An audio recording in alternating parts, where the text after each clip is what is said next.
Today we're going to talk about wedges, and in particular there is a theory that rusty wedges give you more spin. Now, we have cultivated the rust somewhat on this. I wouldn't recommend trying this at home. We have a solution that we've put together with a selection of different acids and solutions to combine to create something that does this, essentially really rust it up within a matter of hours. So we've got a completely plated, this is the Mizuno, the denim copper, and we've got one of the Mizuno raw heads. So both the same grinds, same lofts.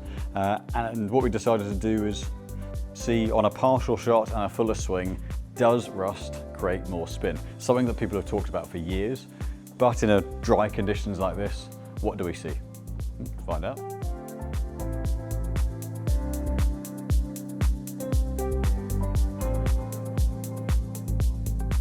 We're gonna hit a few shots of just partial half shots, sort of for me with this loft around a 70-yard shot.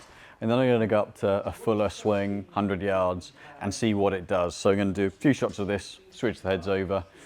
We'll go through, got the numbers on screen there, so hopefully you can see that nice and clearly, and let's see what kind of difference it makes.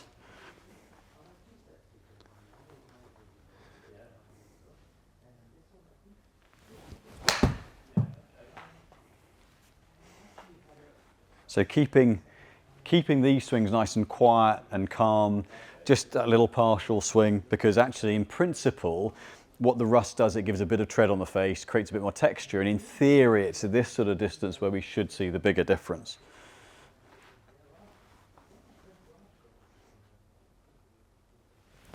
I'll do another one of those.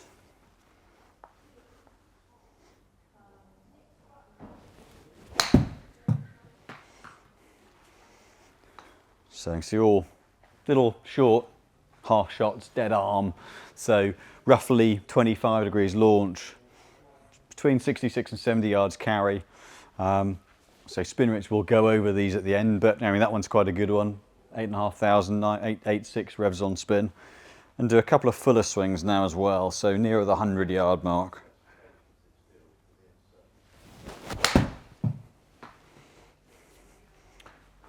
Or for a thin one, about 110. No, 95. I felt a worse strike than it was. Right. Let's do one more of those. So similar launch, but 90 odd yards. Because the club speed's up, more spin, so 10,500 revs. Do one more there.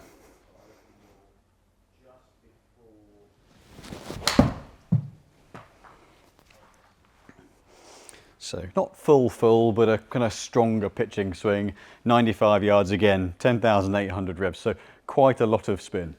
But because the yardage is up 25 yards, you're looking at north 30% more, speed's up, speed means friction, means grip, means spin. So hence a good maybe 2,500 revolutions of difference in spin between the length of shots on the shorter shots to the longer swings. So we'll switch it over. So I've just got to log the change so we can tag them and look at the summaries when we finish.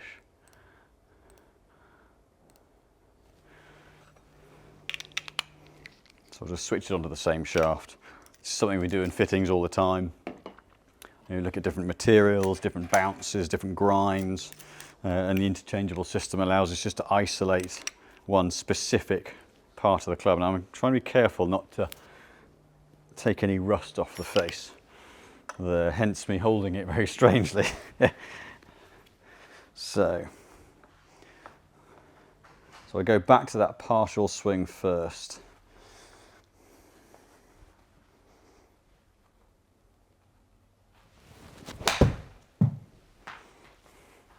It's interesting, a little bit of a higher flight, slightly longer shots. Let's just pair. Well, you can certainly see from the ball there's a bit of orange marking on the ball. Right, take that a little shorter. It's a better hit. So one thing you do get from a raw head like this, which you can see the strike point, quite pleased with that, right in the middle, is that because it hasn't got a layer of plating on, so some form of chroming, it is a slightly softer feel, and that is one of the reasons why a lot of the pros play the raw heads.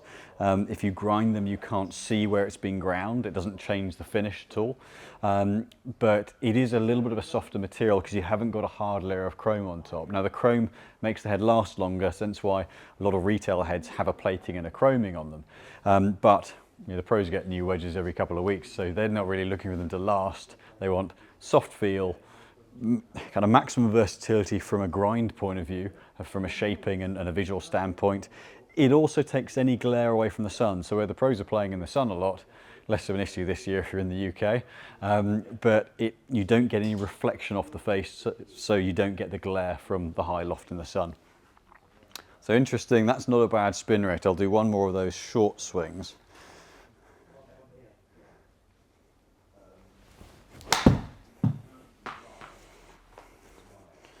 So 8-6, right. Okay, so those are the partial ones. Looks to be, we'll switch the summary page on and check, but on initial inspection looks pretty similar. If I put the slightly fuller shot on now.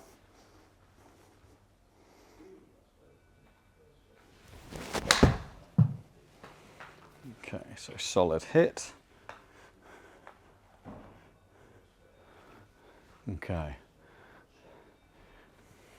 I think, to me, my initial instinct is that looks slightly, ironically, slightly less spin. So it'd be fascinating. I'll do a couple more, and then when we cross-reference the summary of both to see how that how it transpires.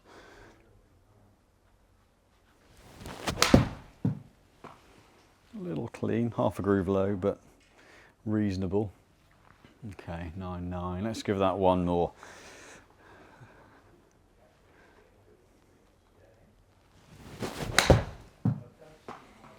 Nice hit, right. Okay, 10-7. So there were a couple on the fuller swings. There was one slightly thin one with each club. So I'm going to deselect those because, you know, again, they weren't really representative strikes. So I go into the overall table of summary. I may need to expand these out a little bit. First one's a bit thin. That one was a little bit thin. So that's very small. I'm going to click on the averages. So this, what we're going to see on the bottom of the screen is the averages. So I've selected the 3 shots, the shorter swings with the plated wedge, which is this one. And we can see there the average. I've kept ball speed there because I want the ball speed to be consistent and not to influence the data too much. So, you know, ball speed 64, launch angle 25, which is good. That's just under half the degrees of the angle of the head, which is what we'd look for. 68-yard carry, 8,900 revs of spin. So for a 68-yard shot, 8-9 on spin, quite pleased with that. That's nice numbers for spin rate. So if we then compare with the swings with the rusty wedge, so bear in mind, remember, 68 yards carry, 8-9 on spin. Now, these ones, the ball speed's up a little bit, so I've hit those slightly harder. So the carry distance is up 7 yards. So my swing speed just a little bit faster. You'd expect spin to go up for a faster speed and a longer shot. It's gone from 8,906 revs on average to 8,752. So the theory that a rusty face creates spin, now we've heavily rusted this. The principle of the rusty face creating spin is texture, tread, grip. It's actually had the opposite effect. The launch angle is up to 27.8 from 25.4. So it's actually not launched as low. Angle of attack is actually slightly steeper. Angle of attack on average is 6 degrees down versus 5.3. So for a steeper angle of attack, it's ridden up the face more, it's launched higher, and it's spun less. So it's actually, ironically, created, for me on these shots, the opposite effect of what you'd pick the rust for. Now, if we compare that back to the fuller shots, the slightly longer swings, I go back into this average with the, click onto these. So back to the plated wedge, The fuller swing, 93 carry, 1,653 on average for spin.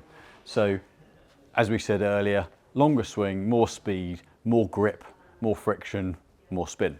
So that's moved up.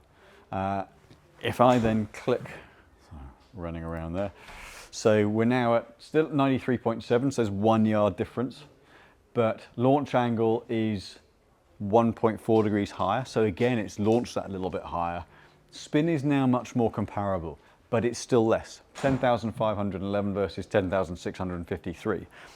So in this specific test, and this is done with a BIOMECHANICS, so slightly spinnier ball, but exactly the same ball for both batches of hits. The principle of rust giving spin is actually a complete fallacy. It's not heavily taking it off, and in principle you could look at this and go, well, is it a very exaggerated rust? Yes, it certainly is, but for this specific test, actually, if you want more grip, launch it lower, spin it more. Don't rust your wedges this heavily, because actually we've had completely the opposite effect.